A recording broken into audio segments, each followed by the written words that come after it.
Okay,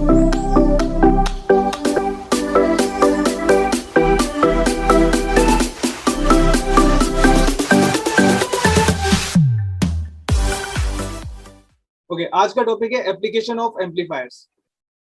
amplifiers जो operational amplifiers थे उसको हमने कई मोड ऑफ ऑपरेशन उनके पढ़े, उनके फीडबैक कॉन्फ़िगरेशन पढ़े। फीडबैक कॉन्फ़िगरेशन में आपने पढ़ा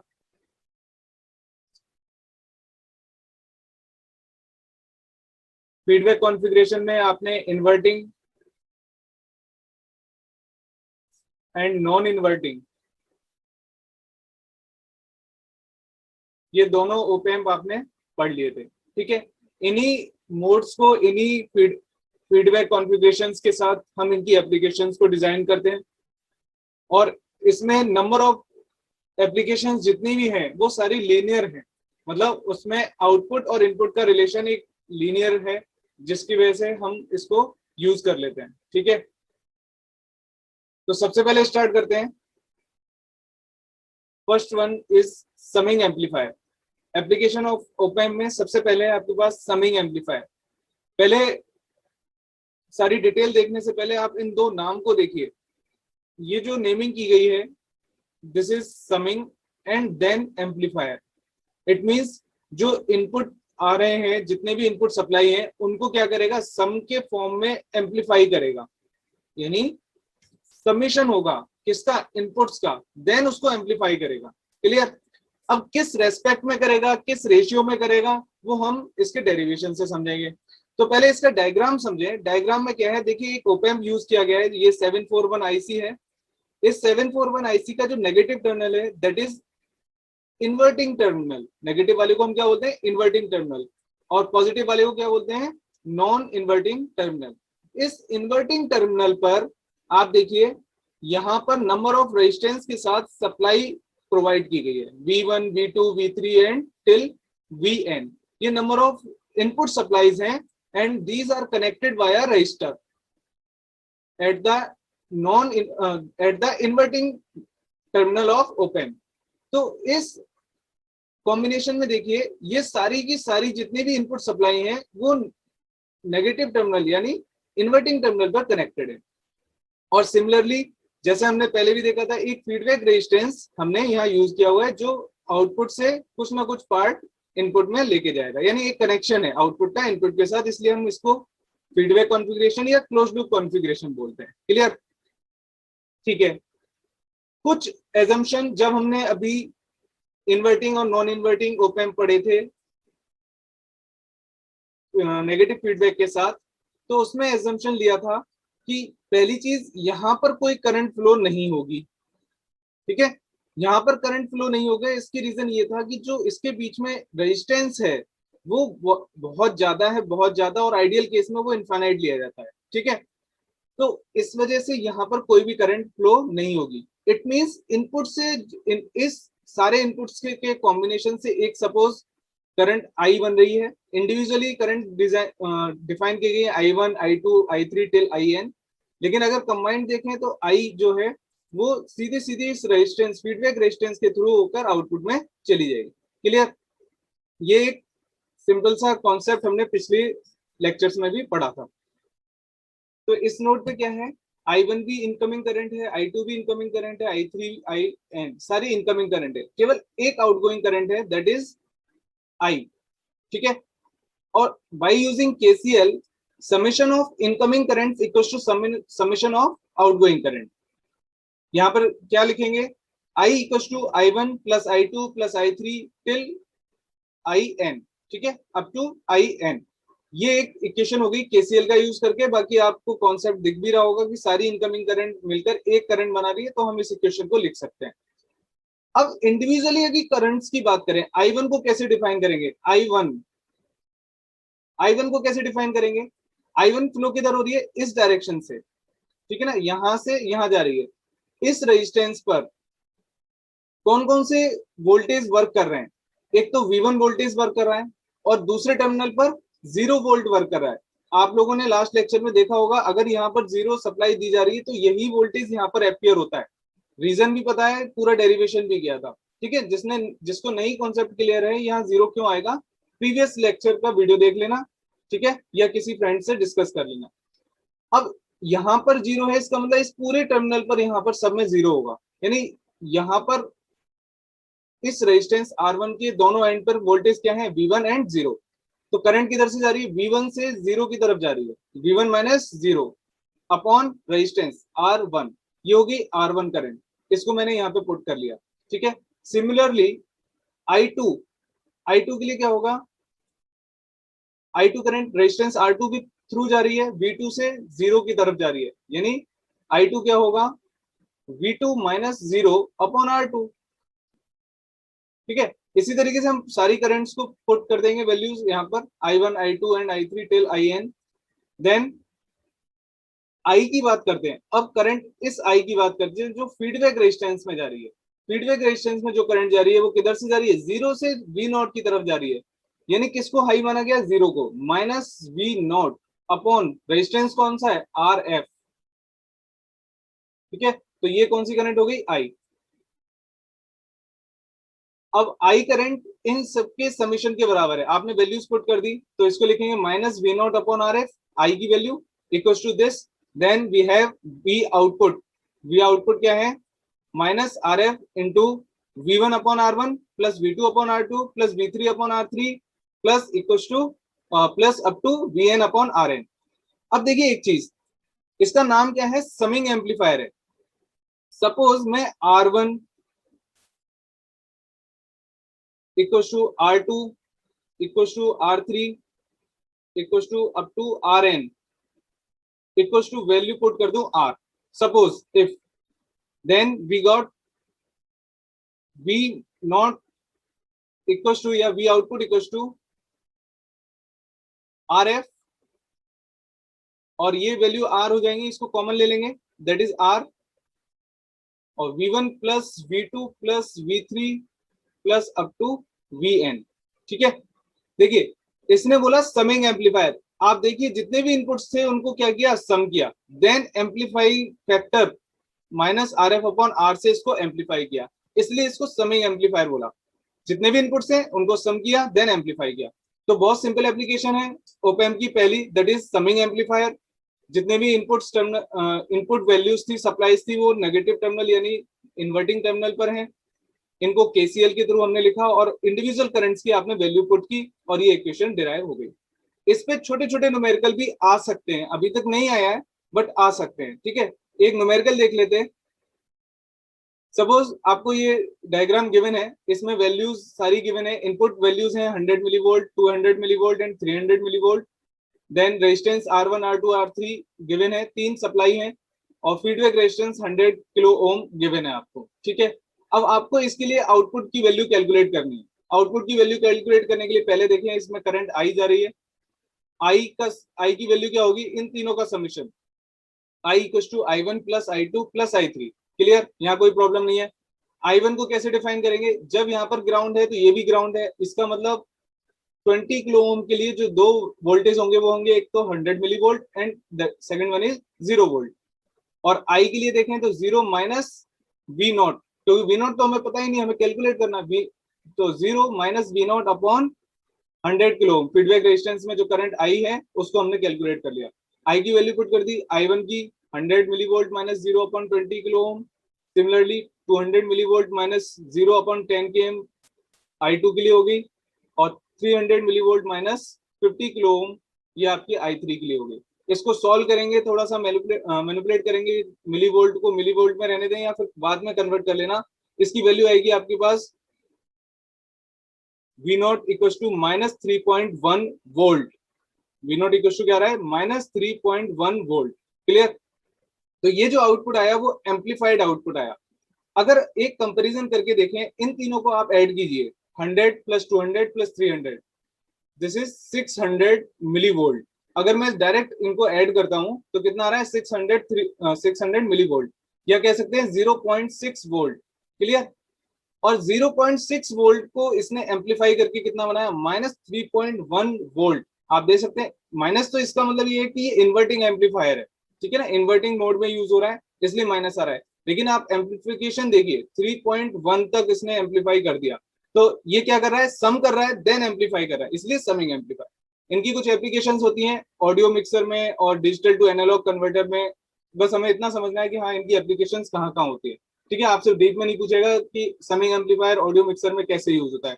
अलग अलग वोल्टेज, अलग अलग सिग्नल को अगर मिक्स करना है तो हम इस समिंग एम्पलीफायर को यूज कर लेते हैं। ठीक है,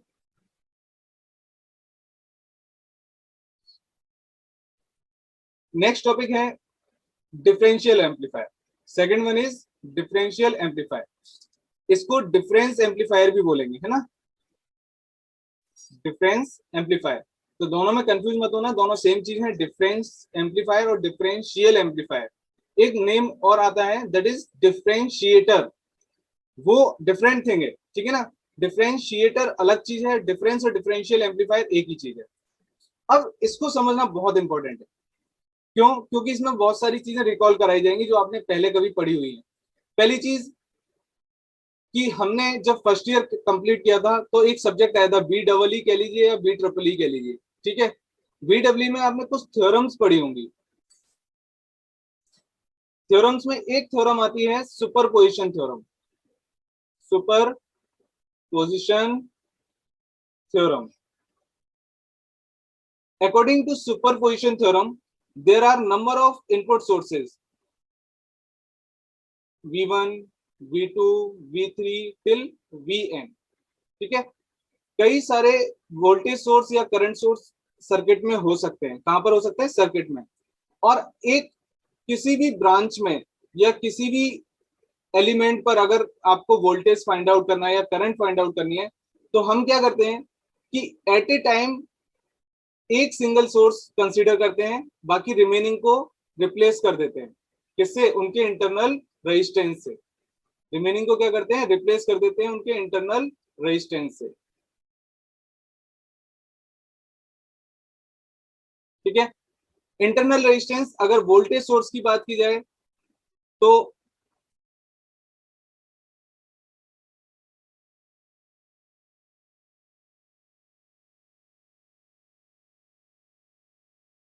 अगर वोल्टेज सोर्स की बात की जाए तो इंटरनल रेजिस्टेंस क्या होता है? जीरो। और करंट सोर्स की बात की जाए तो इंटरनल रेजिस्टेंस क्या होता है? इनफाइनाइट। ठीक है, इट मींस अगर वोल्टेज सोर्स है तो उसको शॉर्ट सर्किट कर दीजिए और करंट सोर्स है तो उसको ओपन सर्किट कर दीजिए। ठीक है, ये होता है इंटरनल रेजिस्टेंस। और इंडिविजुअल इनपुट सोर्स की वजह से आप आउटपुट फाइंड आउट कीजिए। सपोज V1 हमने कंसीडर किया तो उसकी वजह से आउटपुट क्या आ रहा है? V01। V2 कंसीडर किया तो उसकी वजह से आउटपुट क्या आ रहा है? V02। V3 कंसीडर किया तो उसकी वजह से आउटपुट क्या आ रहा है? V03। In the same branch और सेम एलिमेंट। ठीक है ना, सेम एलिमेंट में आपको फाइंड आउट करना है अलग अलग टिल V0n। और फाइनल आउटपुट क्या आएगा? इन सबका एल्जेब्रिक सम। ये होता है आपका सुपरपोजिशन थ्योरम। बहुत शॉर्ट में समझाने की कोशिश की है कि अगर नंबर ऑफ सोर्सेज ज्यादा हैं तो एट ए टाइम एक को कंसीडर कीजिए, बाकी रिमेनिंग को रिप्लेस कर दीजिए उनके इंटरनल रेजिस्टेंस से। ठीक है, सिमिलरली सारे सोर्सेज की वजह से आपको आउटपुट फाइंड आउट करना है और उनका एल्जेब्रिक सम लेना है। एल्जेब्रिक सम का मतलब है अगर प्लस आ रहा है तो प्लस ही कंसीडर करना है, माइनस आ रहा है तो माइनस कंसीडर करना है। ठीक है, देन वो जो नेट रिजल्टेंट आउटपुट आएगा वही आपका मेन आउटपुट होगा। ठीक है, अब इसको मैं एक बार रब करता हूं, ये समझाने के लिए काफी था। अब इस डायग्राम में देखें, हम बात करें डिफरेंशियल एम्पलीफायर की। जब हमने डिफरेंशियल एम्पलीफायर स्टार्टिंग में भी पढ़ा था, इन्वर्टिंग मोड के लिए भी, ओपन लूप कॉन्फ़िगरेशन के लिए, तो वहां पर क्या था? दोनों इनपुट टर्मिनल्स पर सप्लाई होती थी। अब देखिए, जो इन्वर्टिंग टर्मिनल है उस पर V1 सप्लाई है, जो नॉन इन्वर्टिंग टर्मिनल है उस पर V2 सप्लाई है। दोनों सप्लाई, दो वोल्टेज सोर्स हो गए। ठीक है, अब एक फीडबैक रेजिस्टेंस है R3। नेमिंग कुछ भी हो सकती है, हमेशा RF या R4 इस तरीके से नहीं लिखा होगा। नेमिंग कुछ भी है, आपको बस कॉन्सेप्ट क्लियर करना है। पहला केस हम क्या कंसीडर करते हैं कि V1 को कंसीडर करते हैं, कंसीडर V1। V1 को कंसीडर करते हैं और V2 को क्या करते हैं? उसके इंटरनल रेजिस्टेंस से रिप्लेस कर देते हैं, that is equal to zero put कर देते हैं, यानी उसको हम शॉर्ट कर देंगे। अगर मैं एक डायग्राम वापस से बनाऊं, इसको ड्रॉ करता हूं।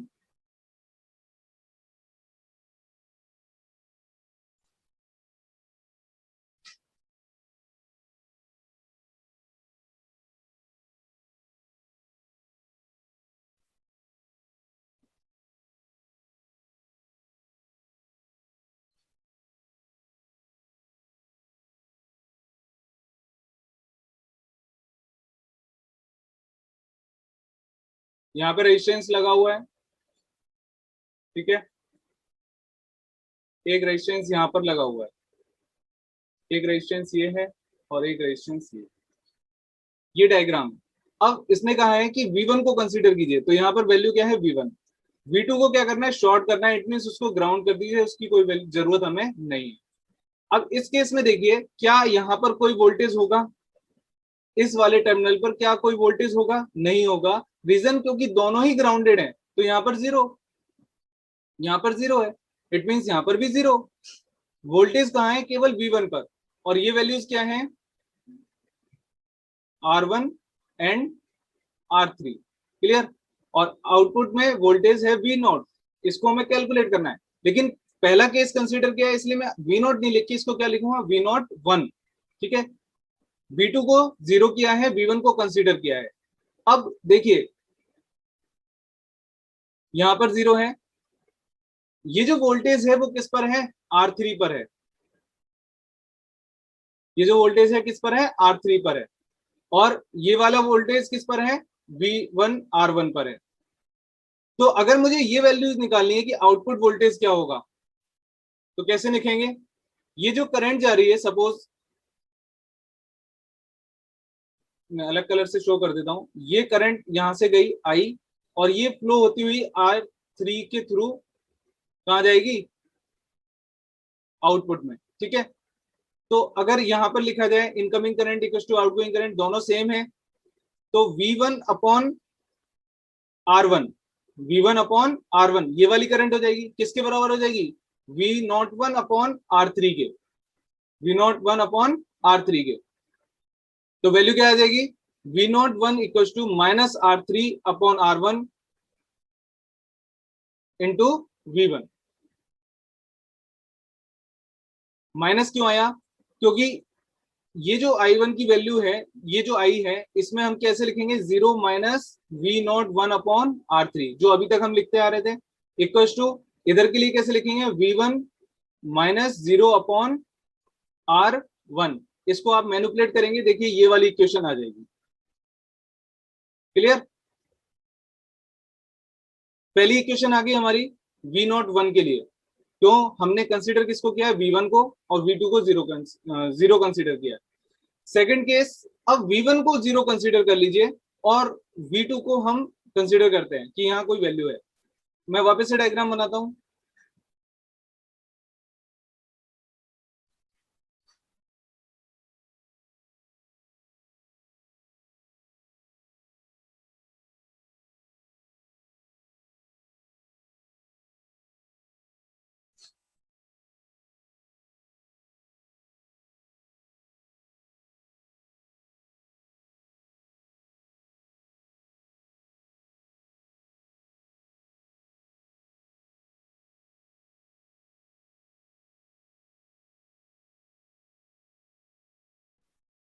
यहाँ पर वैल्यू है, यहाँ पर रेजिस्टेंस है R3,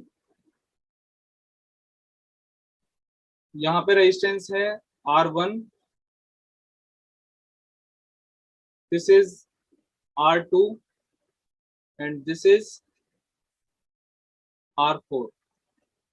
ये तो ऑलरेडी ग्राउंड दिया हुआ है आपको।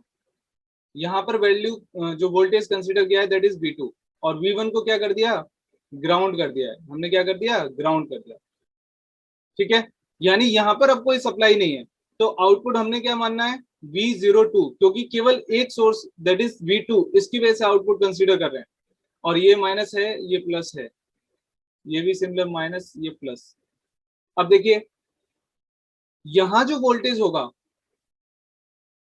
अगर मैं इस नोड की बात करूं, यहां जो वोल्टेज होगा, इसको मैंने कंसीडर किया हुआ है डायग्राम में VR4, यानी रेजिस्टेंस 4 पर जो वोल्टेज होगा, इसलिए इसको कंसीडर किया है। वो वैल्यू इस V2 के इक्वल नहीं होगी, पहली चीज तो ये दिमाग में रखना, V2 is not equal VR4, क्यों, बीच में एक रेजिस्टेंस है, डेफिनेटली कोई ना कोई ड्रॉप होगा, ठीक है।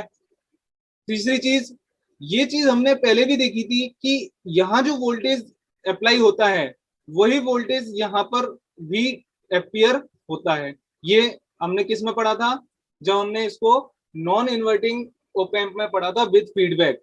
एक बार प्रीवियस वीडियो देखना, दोनों वैल्यू सेम आ रही थी, V1 इक्वल टू V2 लिखा हुआ था वहां पर, लेकिन यहाँ पर नेमिंग अलग है। तो ये ध्यान रखना कि इस टर्मिनल पे जो वोल्टेज होगा, मैं ये नहीं कह रहा हूँ कि यही वोल्टेज होगा, यहाँ पर जो भी वोल्टेज होगा वही वोल्टेज यहाँ पर अपियर होता है। ठीक है, ये प्रीवियस वीडियो में आप एक बार कंफर्म कर लेना, देख लेना। ठीक है, चलिए अब हमने एक रूल पढ़ा है, voltage division rule. Voltage division rule क्या कहता है कि सपोज अगर दो रेजिस्टेंस सीरीज में लगे हुए हैं और वो किसी एक बैटरी से कनेक्ट है, सपोज उसकी वैल्यू V है, तो इन दोनों पर अलग अलग वोल्टेज अपियर होगा। और ये रेजिस्टेंस सपोज R1 और R2 है। तो अगर R1 पर वोल्टेज फाइंड आउट करना है, दैट इज V1, तो क्या वैल्यू आएगी, R1 upon R1 plus R2 into total voltage, that is V। Clear, ये वोल्टेज डिवीजन रूल होता है। सिमिलरली अगर V2 कैलकुलेट करना है तो क्या होगा, R2 upon R1 plus R2 into V। ये डायरेक्ट हम कई जगह यूज कर सकते हैं। सिमिलरली करंट डिवीजन रूल भी हो सकता है। हो सकता है क्या, होता है। ठीक है, करंट डिवीजन रूल भी होता है, लेकिन अभी हमें नीड किसकी, वोल्टेज डिवीजन की। तो जिस रेजिस्टेंस पे वोल्टेज निकालना है उसको न्यूमरेटर में रखें, डिनोमिनेटर में दोनों रेजिस्टेंस के सम कर दीजिए और इनटू जो सप्लाई वोल्टेज है उसको मल्टीप्लाई कर दीजिए। सिमिलरली V2 के लिए कर लेंगे।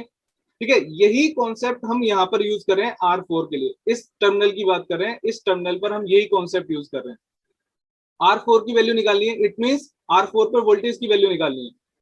R4 को हम न्यूमरेटर में रखेंगे और ये दो रेजिस्टेंस एक तरह से सीरीज में हमारे पास, यहां से यूं देखें तो R4 upon R2 plus R4, क्योंकि इधर तो कोई सप्लाई जा नहीं रही एक तरह से, यहाँ तो कोई कनेक्शन नहीं है, तो जो करंट है वो इस तरीके से यहाँ पर आ रही है। तो वोल्टेज ये जो है वो डिवाइड हो रहा है किसमें, R2 और R4 में।